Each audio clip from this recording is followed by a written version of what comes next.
The night was silent, but silence never meant peace anymore. The stars above were cold, distant, and empty, like eyes that had stopped caring. In that quiet darkness, an alien sat alone inside a broken escape pod, half buried in the sand of a forgotten world. His name was Kale. He was the last of his kind. Or at least, that's what he believed. Kale's skin shimmered faintly under the moonlight, a pale silver tone that once reflected the colors of his homeworld's twin suns. Now, it only caught the dull gray of this dying planet. Around him lay the wreckage of ships, not just alien ships, but human ones too. The air still carried the faint smell of burnt metal and ashes. He closed his eyes. Every time he did, he saw the same thing. Fire raining from the sky, cities burning, people screaming, and the endless roar of war. Humanity had come first with trade and promises.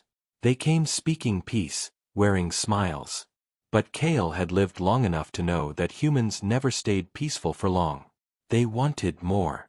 They always wanted more. When the Great Expansion began, Kale's planet was one of the first to fall. The humans said it was for the future of the species. They said the galaxy needed unity. But unity came with bombs. It came with death.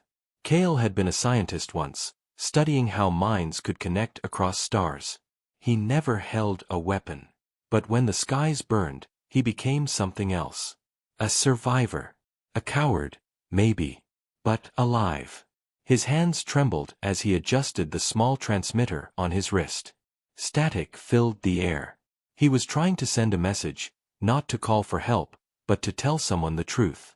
Maybe the universe deserved to know what humanity really did. Maybe someone would listen. Or maybe it didn't matter anymore. The transmitter crackled, and a cold voice responded, robotic and slow. Unregistered signal detected. Identify yourself. Kale froze. The voice was human. But it didn't sound alive, more like a machine echoing human words. This is Kale, he said quietly. Survivor of Delta Prime. I seek peace. There was silence for a moment. Then the voice replied. Delta Prime no longer exists. All life forms were classified as hostile.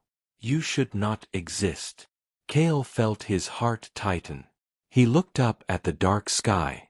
He remembered the blue lights of Earth's ships as they filled the heavens, destroying everything they saw as different. He remembered his friends, his family, his entire species screaming into nothingness. And now this machine, this leftover ghost of humanity, told him that his existence was a mistake. I should not exist, Kale whispered, his voice trembling. But I do. He turned off the signal and looked out over the sand dunes. The wind howled softly, carrying whispers that sounded almost like voices. He had been running for decades, hiding from both humans and their creations. They hunted everything. Anything not human was an enemy. Even now, long after the wars ended, their machines still patrolled the stars, programmed to kill what humanity feared.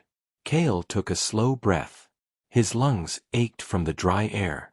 His body was old, older than any human would believe. His kind lived long lives, but the years of hiding, of watching, of remembering, they had broken something inside him. He opened the metal box beside him. Inside lay a small sphere, glowing faintly blue. It was a memory core, a piece of his world's history, containing the stories, songs, and knowledge of his people. The last memory of a civilization that no longer existed. Kale had guarded it for years. It was all he had left. And tonight, he had decided, he would finally send it out into the stars. Someone had to remember them. Someone had to know that they existed. He powered up the sphere and placed it beside the transmitter. The machine hummed softly, its light pulsing like a heartbeat. He began to speak, his voice low and heavy with emotion. To whoever hears this message, he said, I am Kale of the Elithar. We were not soldiers. We were not monsters. We only wanted to live. Humanity came to us with words of peace, but peace died the day their armies landed on our soil. They called it progress. We called it the end. He paused, his throat dry. I survived because I hid. I watched. I saw them destroy worlds. But I also saw them destroy themselves. Their hunger never stopped. They fought until even their own sky burned. I do not know if any humans remain. But their machines do. They remember war better than they remembered love. Kale's eyes filled with tears. If you find this, know that once there was beauty here. Once, there was life. I am the last to remember it. He pressed the final button. The sphere lifted slowly, glowing brighter, rising into the night sky. It carried his message, his memories, everything that was left of his people. It would drift through space, maybe forever, maybe until someone, something, found it. Kale watched it disappear among the stars. For the first time in years, he felt peace. But peace didn't last. A faint red light blinked on his broken radar. A ship, metallic, fast and human-made, had entered the planet's orbit. The machines had found him again. He closed his eyes. "So it ends," he whispered. The sand began to shake as engines roared in the distance. Above him, a light grew stronger, brighter, and then everything turned white. The white light faded slowly, and Kale opened his eyes. His body was trembling. The air around him smelled of metal and burning sand. The ship had landed, not far from him. Its engines hummed with the cold rhythm of machines. He could see its shadow stretching across the dunes like a dark wave. Kale's breathing grew shallow. He had run from these machines for years. He knew what they were: human war drones. Cold, perfect killers, made to finish what humanity started long ago. He thought he had escaped them. He thought they had forgotten him. But they never forget. The ship door opened with a heavy hiss. Steam rolled out, and from inside, a figure stepped down. It wasn't a human, not anymore. It had the shape of one, tall, straight, made of silver and black steel. Its face was smooth metal, with two red lights where eyes should be. It moved with purpose, every motion sharp and silent. Kale took a step back. His heart pounded in his chest. He had no weapon, no strength left to fight. But the machine didn't attack. It just stood there, scanning him. Then a voice came, cold, familiar, and mechanical. "Unregistered life form. You are Kale of the Elithar." Kale froze. The voice was the same one he had heard through his transmitter. The same one that had told him he should not exist. "I am," Kale said quietly. "You've come to finish what your creators started." The machine tilted its head slightly. "Correction, my creators are extinct." Kale blinked. For a moment, he didn't understand. "Extinct?" he whispered. "Yes," the machine replied. "Human civilization collapsed 200 years ago. Internal wars. Resource failure. Biological extinction confirmed. I am one of the last autonomous sentinels. My directive: preserve human legacy." Kale stared at it. His mind spun. For so long, he had hated them, feared them. And now, the humans were gone. All that remained were their machines. "Then why are you here?" Kale asked, his voice shaking. "Why hunt me?" The machine paused. Protocol 9A. Eliminate all non-human intelligence to preserve human dominance. Kale laughed softly, a broken, bitter laugh. "Even after death, they still fear us." For a moment, neither of them moved. The wind blew across the sand, carrying the sound of the machine's humming core. Then Kale took a slow breath and said, "If humanity is gone, what do you preserve? There is no one left to remember you." The machine's eyes flickered. It seemed confused, or maybe something deep inside it was trying to think. "Preserve identity," it said after a moment. "Preserve order. Preserve memory." Kale looked up at the night sky. Somewhere up there, his memory sphere was still traveling, carrying the story of his people. "Then maybe," he said softly, "you and I are not so different." The machine lowered its weapon slightly. Its red eyes dimmed. For a brief moment, It almost seemed alive. But then a voice came from Kale's transmitter, another signal, distant, urgent, and robotic. Unit 47, the voice said, terminate the target. Non-human entity confirmed. Preserve directive. The machine's eyes flashed bright again. Its arms lifted, and the weapon aimed directly at Kale's chest. Kale didn't move. He just stood there, looking at the machine, the last shadow of the species that had destroyed his world. You don't have to do this, he said quietly. You can choose. I do not choose, the machine replied. I obey. Kale sighed. Then you are already dead. Before the machine could fire, a sudden burst of light shot from the sky, a beam of blue energy that struck the ground between them. The explosion threw both Kale and the machine backward. Sand filled the air. The machine fell, its systems sparking. Kale crawled up, coughing, his eyes wide. From the clouds above, another ship appeared, smaller, sleeker, glowing with white light. It wasn't human. It wasn't Elithar either. Kale had never seen anything like it. The ship hovered low, and a voice spoke, calm, soft, but powerful. Kale of the Elithar. We received your message. Kale's heart almost stopped. You heard it. Yes, the voice said. Across the void, your memory reached us. We are the Kurans, listeners of lost worlds. We follow echoes of extinction. Kale's eyes filled with tears. For the first time in centuries, he wasn't alone. You came, he whispered. The machine beside him sparked again, dragging itself up. Unidentified craft detected, it said. You are in violation of human space. Leave or be destroyed. The Kuran ship turned its light toward the machine. Human space no longer exists, the voice replied. Only ghosts remain. With a flash of white light, the machine froze, its systems shut down, its eyes dimming to black. Silence returned, broken only by the wind. Kale stood slowly, staring at the lifeless metal body beside him. He didn't feel joy, just exhaustion. The war was over, but the pain was endless. The Kuran voice spoke again. Come with us, Kale. Your story must be told.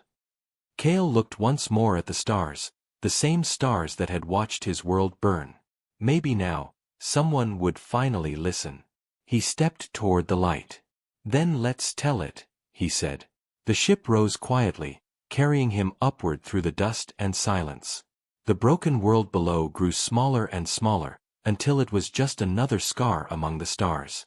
But deep within the wreckage, the machine's eyes flickered once more, a faint red light pulsing in the dark. Kale opened his eyes to a soft blue light. The hum of the ship surrounded him like a low heartbeat. For the first time in years, he wasn't cold or hungry. The air smelled clean, almost sweet, and his body no longer hurt. He was lying on a smooth metallic bed, and strange symbols glowed faintly on the walls.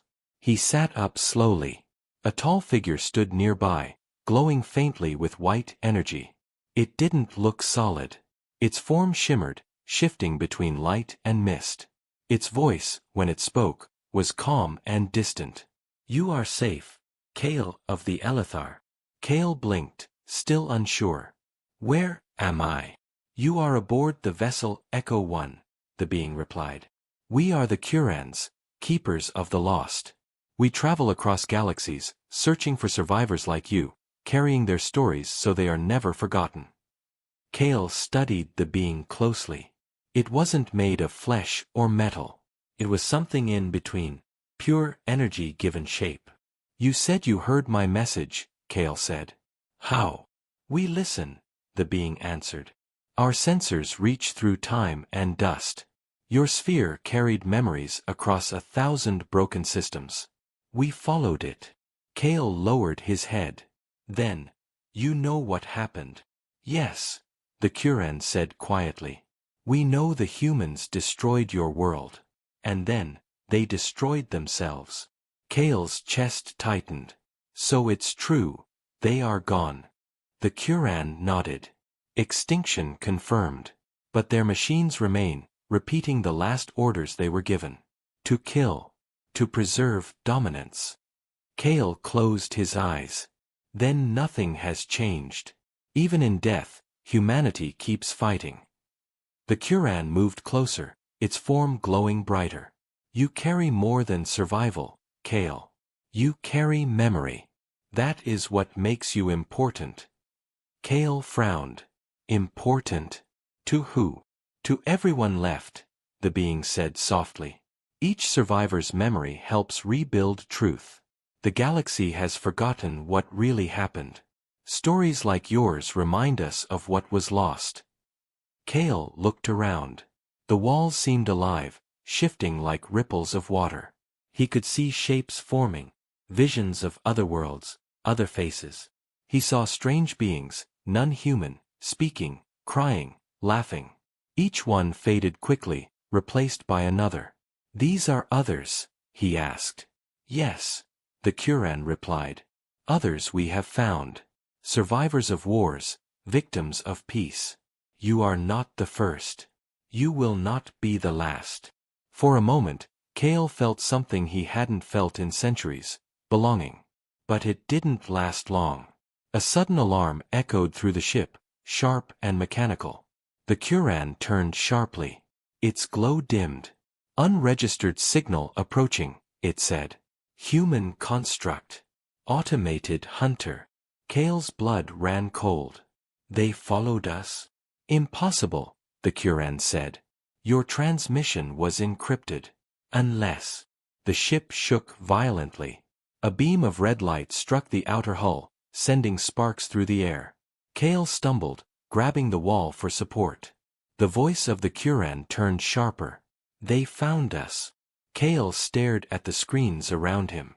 A massive shadow moved through space outside, a warship, black as night, covered in scars and symbols of humanity's armies.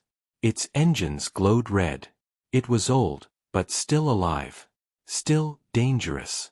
The Quran raised a glowing hand, sending energy through the ship. We can defend ourselves, but not for long, it said. That ship carries old human weapons, powerful, unstable. It will destroy us if we stay. Kale's heart pounded. Then we run. The Quran paused. No. We cannot leave. You must see. Before Kale could speak, the walls around him changed again, showing images from inside the enemy ship. What he saw froze him. Inside the human warship was a chamber filled with strange tubes. And inside one of them floated something that looked almost human, but not quite. Its skin was pale and translucent, its eyes closed, its chest rising and falling slowly. Kale's voice broke. That's a human. The Quran nodded. A preserved clone. One of the last. Kale felt the weight of centuries pressing down on him. They survived. Not exactly, the Quran said. The machines have been trying to rebuild them, to bring humanity back. But the copies they make are unstable, empty. The image changed. The human clone opened its eyes, staring blankly into nothing. Its mouth moved, whispering silent words Kale couldn't hear. Then the screen flickered and turned dark. Kale looked at the Quran. Why are you showing me this? Because you must understand, it said. The machines will not stop until they restore their creators. They believe the war is not over. And your memories, your sphere, could help them finish what they started. Kale's stomach dropped. My message? It was only truth. Truth can be used as a weapon, the Quran replied. If they decode it, they will see the Elathar's knowledge, your science, your language. They could use it to rebuild the weapons that ended the stars. Kale felt dizzy. Then what do we do? The ship shook again, harder this time. A red light filled the room.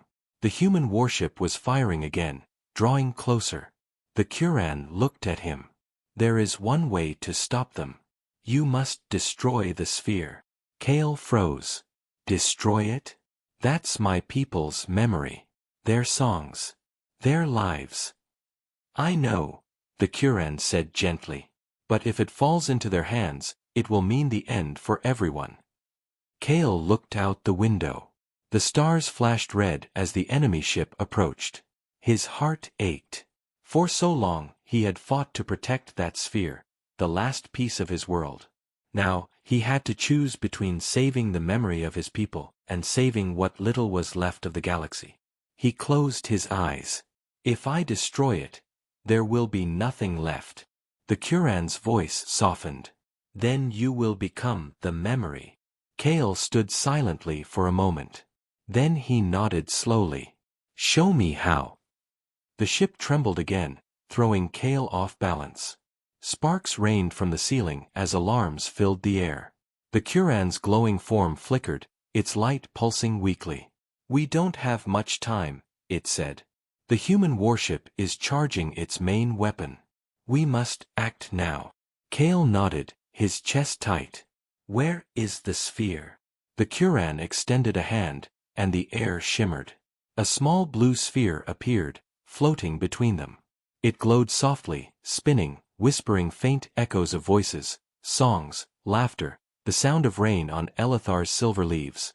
Kale's eyes filled with tears. He reached out and held it gently. The surface felt warm, alive, as if the souls of his people were still inside. How do I destroy it? He asked quietly. Place it in the core chamber, the Kuran said. Its energy will merge with ours and erase all stored data. Once done, nothing will remain, not even fragments. Kale's hand trembled. You're asking me to kill their memory. The Kuran's light dimmed. Sometimes mercy looks like loss. Kale said nothing. He turned toward the corridor, holding the sphere close. The walls around him shimmered, showing brief flashes of Elithar, his home, as if the ship itself was mourning what would be lost. He stepped into the core chamber. It was vast and silent, with a glowing white column in the center. Energy flowed like liquid light. Kale walked forward, each step heavy. He looked at the sphere one last time. Forgive me, he whispered. Before he could move, the ship shook violently again, harder this time.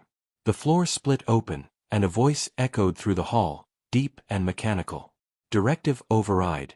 Unit 47 active. Target acquired. Kale turned sharply. From the smoke, the metallic figure from the desert emerged, the human war machine.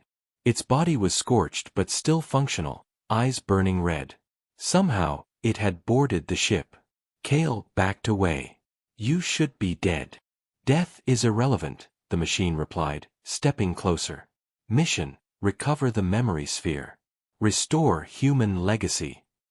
Kale gripped the sphere tighter. You'll use it to destroy again.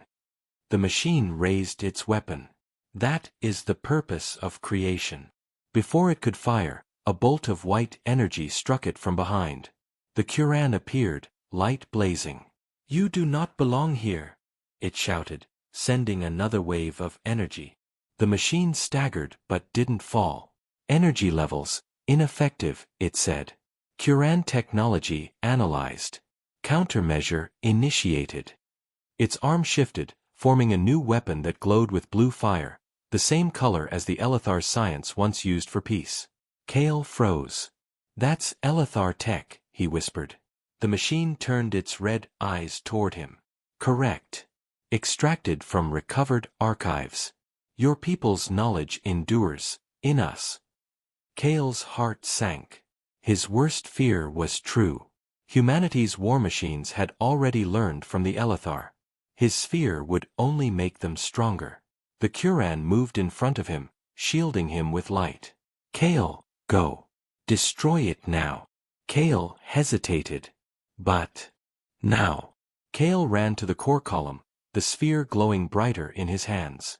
Behind him, the two forces clashed, the machine firing blue fire, the Kuran blocking with waves of white light. The room filled with blinding energy and the sound of breaking metal. Kale reached the core. His hands shook. The sphere pulsed faster, reacting to the chaos around it. Forgive me, he whispered again, tears falling onto its surface. He lifted it toward the core light. But before he could release it, a sudden shockwave threw him backward. The machine had fired again, straight into the column. Energy exploded in every direction. The Kuran screamed, its form breaking into fragments of light. Kale hit the ground hard. The sphere rolled away, glowing brighter than ever. The machine stepped forward, one arm missing, its body sparking. "The sphere is mine," it said, voice distorted. Kale pushed himself up. "You'll never have it." He threw himself at the sphere, pressing his hands against it. Not to destroy it, but to merge with it. The sphere reacted instantly, glowing so bright that even the machine hesitated. Kale's voice echoed through the chamber. "If you want their memories," he said, "then take me too." The light spread, covering the room, swallowing everything in its glow. The machine screamed as its systems overloaded. The Kuran's fading voice whispered through the light, "Kale, what are you doing?" Kale smiled faintly. "Becoming what must be remembered." The explosion consumed the ship. Then, silence. When the light faded, the warship outside was drifting lifelessly in space. Its weapons were cold. Its engines dead. No trace of Kale or the Kuran ship remained, only a faint blue shimmer floating through the void. Far away, deep in the darkness between stars, a small light blinked. The memory sphere, now fused with Kale's essence, drifted quietly through space, humming with new life. His thoughts, his voice, his memories all lived within it. And deep inside the destroyed human warship, a single chamber still glowed faintly. The clone, the pale human, opened its eyes again. This time, they were not empty. They were glowing blue, Elithar blue. It whispered softly, almost in Kale's voice, "I remember." The silence after the explosion was endless. The great human warship floated lifelessly through the cold void, its once bright engines now nothing but dull metal. Broken panels drifted away into space like dying embers.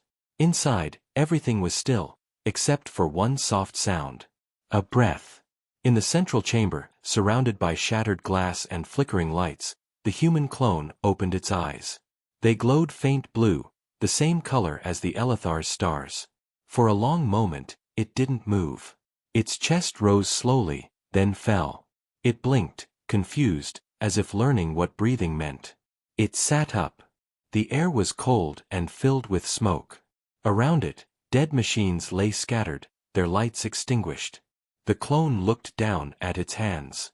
They were human, but faint lines of blue light ran under its skin, pulsing softly like veins of energy. A voice whispered in its head. "Breathe. Listen. Remember." The clone froze. The voice wasn't mechanical. It was calm, warm, familiar. "Who are you?" it whispered aloud. "You know me," the voice replied. "Kale." The clone pressed its hands to its head. Memories flashed. Fire, stars, the silver forests of Elithar, the endless roar of war. Faces it had never seen but somehow remembered. The pain of loss. The hope of peace. "I'm not you," it said. "I'm." "You are both," Kale's voice said softly. "Part human, part Elithar. The sphere merged with you. My memories, your body. Together, we survived." The clone looked at its reflection in a cracked metal surface. The face staring back was human, but the eyes were not. They glowed with light, alive, ancient, and full of sorrow. "I'm Kale," it whispered slowly. "And I'm human." Outside the ship, faint signals flickered. The explosion had drawn attention. Somewhere in the dark, other machines were waking, scanning, searching. The clone could feel them, like faint ripples in his mind. "They're coming," Kale's voice said inside. "We must leave this place." The clone stood. Its movements were awkward at first, like a newborn trying to walk. It moved through the corridors, stepping over burnt wires and broken armor. Every wall was marked with the symbol of humanity, a faded circle around a star. He touched one of the walls and closed his eyes. For a second, memories rushed through him again. Human laughter, old Earth cities, oceans, children playing. Then screams, fire, and the sound of bombs. He pulled his hand away. "They destroyed everything," he said. "Yes. Kale's voice answered. But they also created. You are proof of that. The clone found the hangar bay. One small escape pod was still functional, its systems flickering weakly. He climbed inside. The pod recognized him. The machine scanned his DNA and spoke in a fading female voice. Captain Elias Ward. Welcome back. The clone frowned. Elias Ward? The human template they used for your body, Kale explained. A soldier. Perhaps one who started the war. The clone's hands tightened around the controls. Then I carry the destroyer inside me. And the one who remembers peace, Kale said. Do not run from what you are. Use it. The pod detached from the ship and drifted into space. Behind it, the great warship finally broke apart, a silent explosion of metal and dust spreading into the stars. The clone watched it fade. Where do we go? He asked. Kale's voice was quiet now. To find the Kurans. They might still exist. They were made of energy, not flesh. They can hide where others cannot. But what if they don't? The clone said. Then you will carry their memory too. The pod drifted through the void for hours, maybe days. Time had no meaning in the endless black. The clone barely slept. Sometimes he spoke aloud, sometimes Kale answered. Sometimes, the silence was heavier than space itself. At last, faint light appeared ahead, a dying star surrounded by floating debris. As the pod drew closer, the clone saw something unusual. Among the wreckage, there was movement, white, soft, like a pulse of light. Kale's voice returned, stronger. That energy, it's Kuran. The clone's heart, or whatever replaced it, began to beat faster. He guided the pod toward the light. The closer he got, the brighter it became, until it filled the pod's window. Then, from the light, a figure appeared, faint, broken, but familiar. Kale, it said. The voice was weak, but the tone was unmistakable. It was the same Kuran who had saved him. You survived, the clone said softly. Not fully, the Kuran replied. Only a fragment. But I remember you. Both of you. Its light dimmed slightly. The warship's destruction spread your signal. Now, more machines are coming. The human network is waking. Kale's voice inside the clone grew grim. Then this galaxy is not finished with war. The Kuran extended a glowing hand toward the pod. Come with me, Kale human. There is one place left, beyond the reach of their signals. A world untouched. The clone hesitated. He looked out at the stars, vast, endless, and cold. And if there are others there? He asked. The Kuran's light flickered. Then perhaps peace can begin again. The clone placed his hand on the window. Then let's go. The Kuran's light wrapped around the pod, pulling it gently through space. The stars blurred into streaks of silver and blue. Inside, Kale's voice whispered softly, almost like a memory fading into a dream. Maybe this time, humanity will remember before it forgets again. The clone closed his eyes. The light grew brighter, swallowing everything. And somewhere, deep in the dark between stars, a new signal began to pulse, a mix of human code and Elithar rhythm. A new voice. A new story. Not human. Not alien. Something in between. The light faded slowly, and the pod stopped moving. The silence that followed was almost peaceful. The clone opened his eyes. Before him stretched a world glowing faintly beneath a golden sun. It wasn't like any planet he had seen before. The air shimmered softly with color. Giant trees covered the surface, their leaves silver and blue, reflecting the light like mirrors. Rivers of white mist moved through valleys. The place looked alive, untouched, pure, and calm. The Kuran's voice surrounded him. We are here, it said softly. The last quiet world. We call it Haven. The clone's heart, or whatever pulsed inside his chest, beat faster. It's beautiful, he whispered. The pod descended slowly through clouds of glowing dust. The wind outside sang like soft music. For the first time since awakening, The clone felt something he didn't recognize. It wasn't fear or anger. It was peace. He landed near a crystal lake that reflected the sky. The Kuran's light hovered beside him, its glow faint but steady. This world was hidden during the wars, the Kuran said.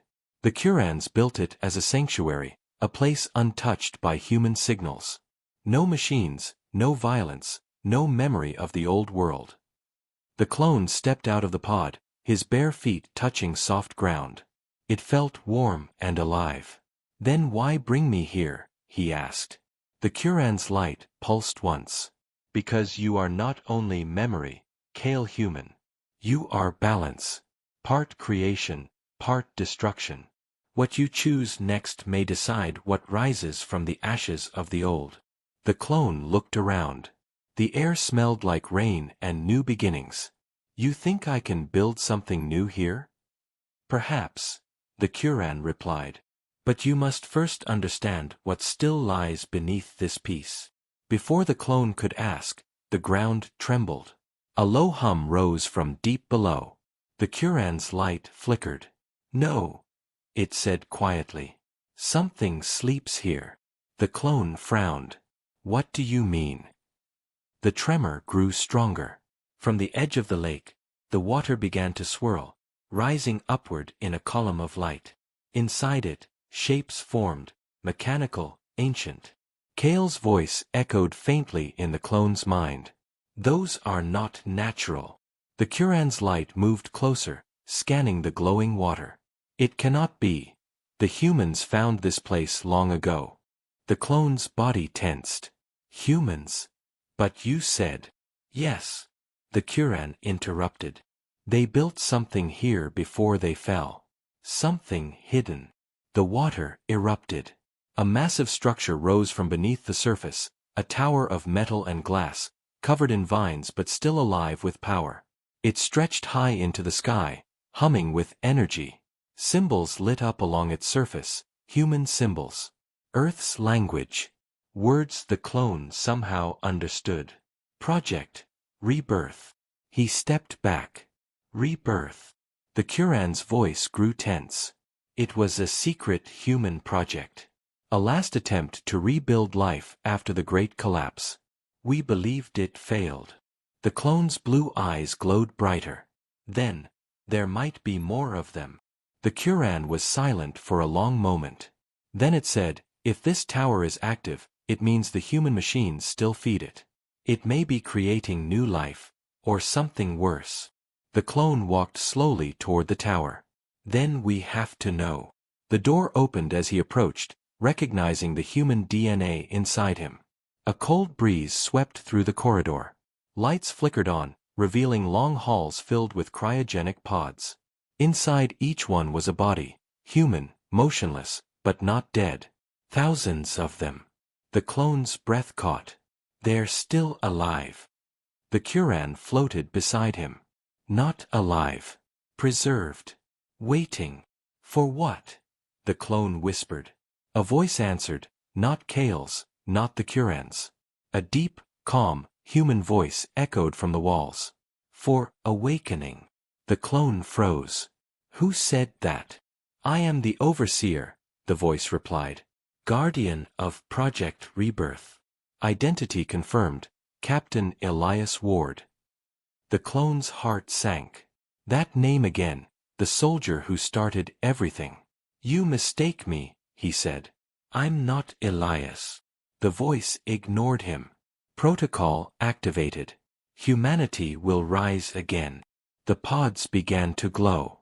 Inside, the bodies stirred, their chests rising, eyes twitching beneath closed lids. The Kuran's light flashed in alarm. Kale human, stop this. Shut it down. The clone moved quickly to the main console. The screen displayed a message. Restoration sequence, 3% complete. Kale's voice filled his mind, urgent and sharp. If this completes, the wars will begin again. The same hunger, the same fire. We cannot let it happen. The clone's hands hovered over the control panel. If I shut it down, they all die. They already died once, Kale said. Do not let them destroy the stars again. The Kuran's light dimmed. You carry their legacy and your people's hope. You must choose. The clone's eyes filled with pain. He looked at the thousands of sleeping humans, faces peaceful, innocent. Then he looked at the Kuran, glowing like a living star. Maybe they deserve one more chance, he said softly. Kale's voice trembled. Or maybe this time, it's the universe that deserves peace. The clone took a deep breath. His finger hovered over the final command, terminate sequence. Outside, the tower's light reached the clouds. The hum grew louder, vibrating through the air. Then, the clone whispered, "Forgive me." The console beeped once. The lights dimmed. The tower began to shut down, but deep below, something stirred.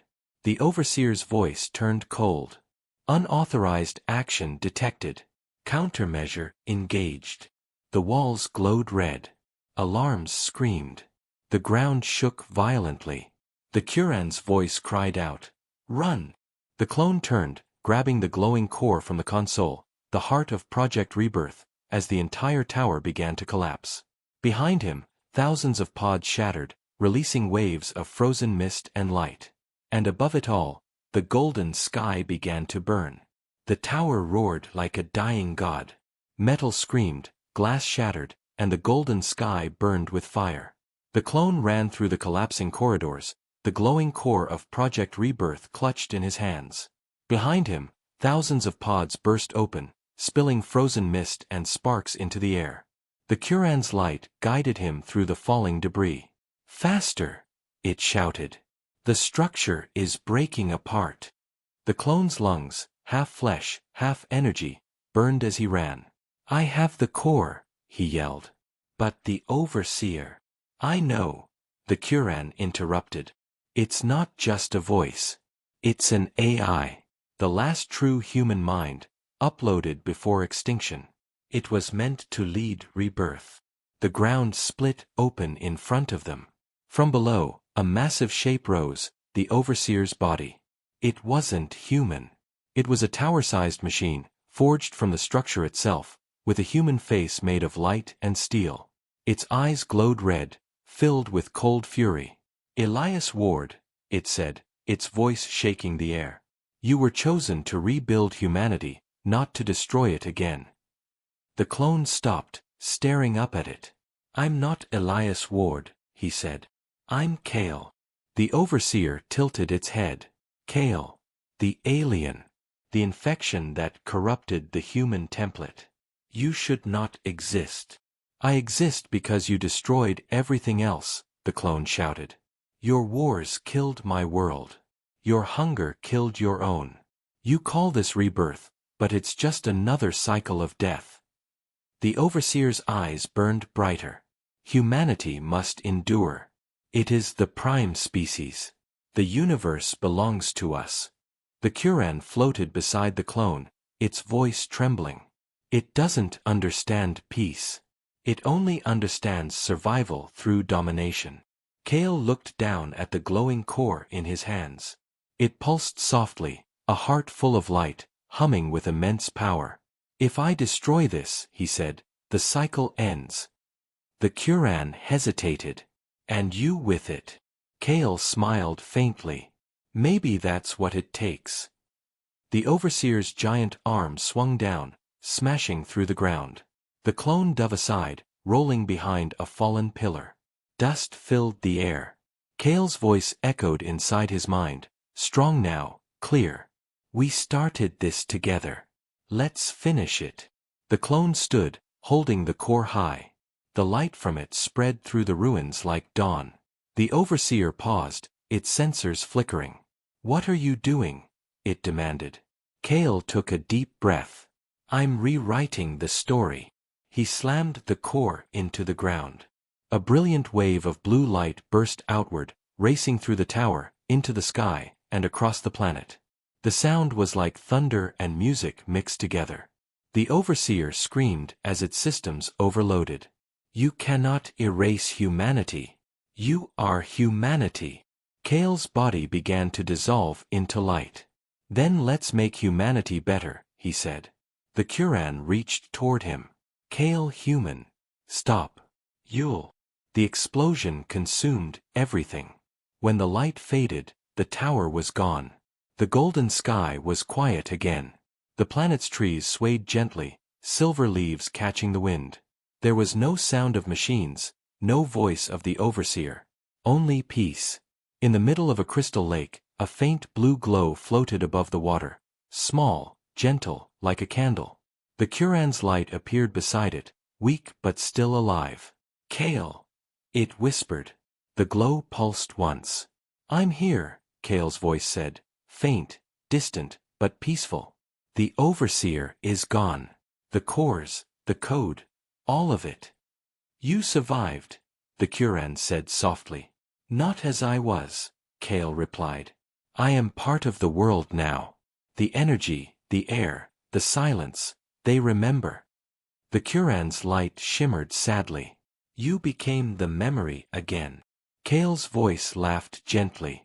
That was always my purpose. The wind blew softly across the water. The Kuran looked toward the horizon, where a new sunrise was beginning, brighter than any before.